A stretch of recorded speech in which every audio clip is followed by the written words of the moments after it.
রে, হ্যাঁ কি কি খাবার নিয়ে বসেছিস? অনেক কিছু দেখবে, অনেক কিছু দেখো। দেখা।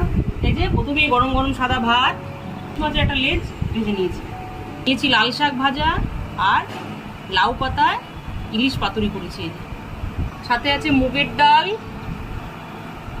সাথে আছে লোটে শুটকি, আর আছে কাঁকরোল দিয়ে ইলিশের পাতলা একটা ঝোল।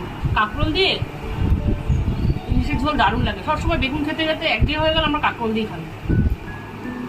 আর সে গোটা গোটা করে লোটে মাছ করেছি আজকে, লোটে মাছটা গোটা গোটা করে করেছি। সব শেষে আছে চিকেন কষা। কি দিয়ে খাবো বলো বলো? ইলিশ মাছের ভাজা দিয়েই খা। ভাজা দিয়ে খাবো? তেল দিয়ে মেখে খা। এই একটু ইলিশে তেল নিলাম, হাত মাখলাম, একটু ইলিশ মাছ নিলাম, এই